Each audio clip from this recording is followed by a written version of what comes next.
Assalamualaikum warahmatullahi wabarakatuh. Kembali lagi bersama saya channel Ihsan Ternak Jaya. Pada kesempatan ini saya akan membagikan pengalaman ataupun membahas tentang beberapa hal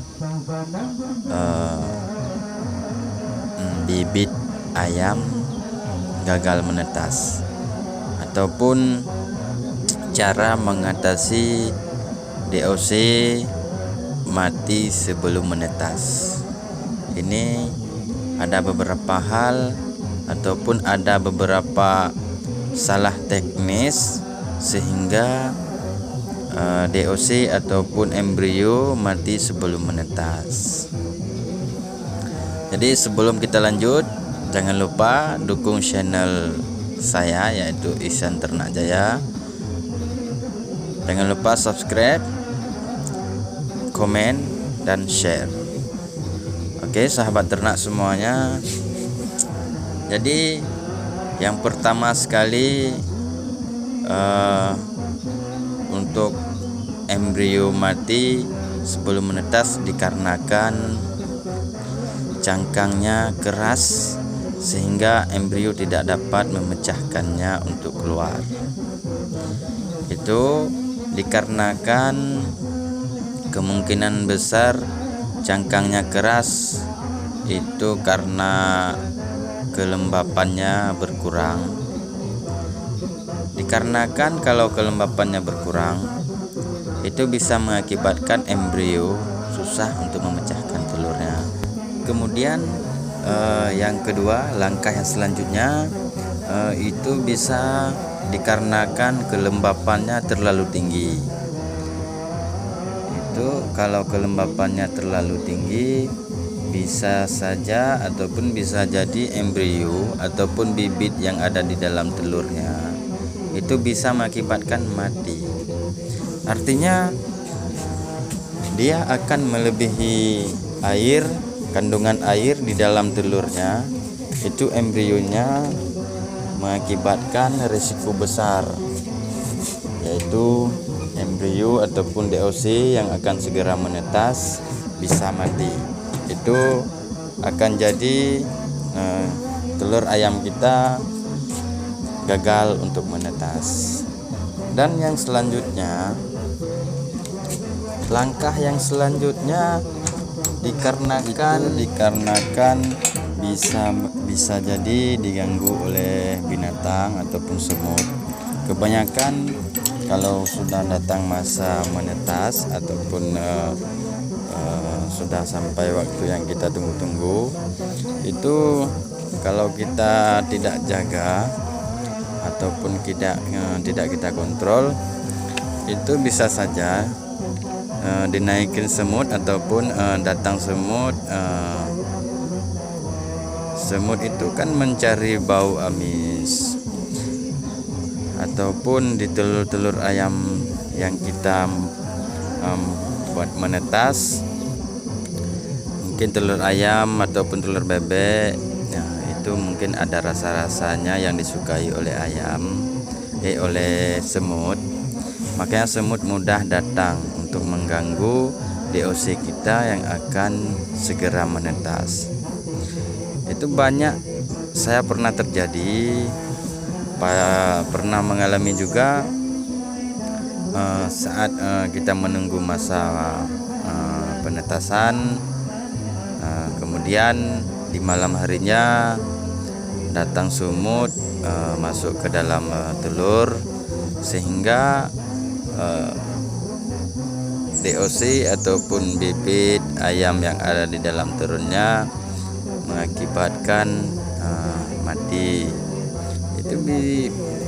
Itu bisa juga sudah dikategorikan dalam permasalahan DOC ataupun bibit yang akan segera menetas. Dan selanjutnya lindir ataupun kotoran-kotoran yang keluar bersamaan DOC ataupun telur yang baru menetas itu lindir-lindir yang lengket. Bisa saja lindir itu lengket pada telur yang lain. Kadang-kadang lengket pas pada telur yang sudah ada lubangnya dan sudah ada tandanya mau menetas. Itu bisa mengakibatkan cangkangnya keras. Cangkangnya keras dan tidak bisa dibuka oleh bibitnya sendiri. Maka oleh karena itu waktu penetasan kalau ada kesempatan perlu kita jaga, kita perhatikan. Dikala waktu ada permasalahan itu bisa segera kita bantu untuk masa penetasannya. Itu banyak hal, banyak yang lain juga yang bisa mengakibatkan DOC mati ataupun bibit gagal untuk menetas. Kemudian perlu kita jaga juga air untuk pelembapannya.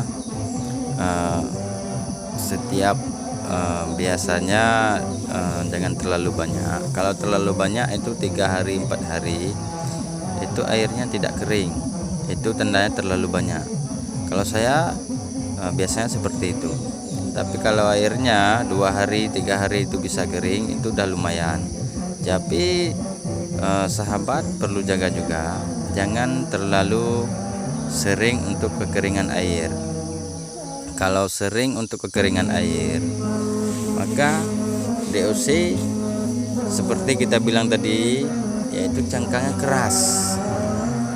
Maka perlu kita perhatikan. Tidak mungkin kita buat mesin penetasan. Selepas kita buat mesin penetasan, itu sesudah kita masukkan telur, kita bolak-balik. Selepas itu sudah kita tidak perhatikan lagi, itu kemungkinan bisa menjadi gagal buat rekan-rekan ternak semuanya. Jadi telur yang selanjutnya bisa gagal untuk menetas, telur jarang kita bolak-balik. Artinya 1 hari 1 kali 24 jam belum tentu ada kita balik 1 kali.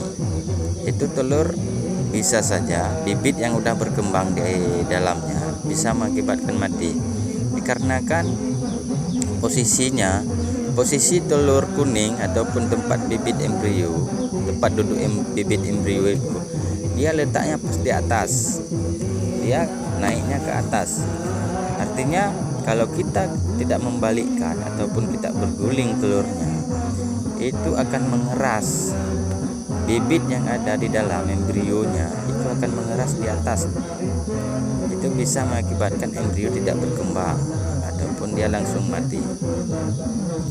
Ini perlu kita waspada, perlu kita jaga juga, yang mana dalam masa penetasan ini harus kita waspadai dan kita jaga-jaga supaya hasil yang kita dapatkan di dalam mesin penetas kita tidak sia-sia, ataupun hasil yang kita dapatkan di dalam mesin menetas itu sangat sempurna.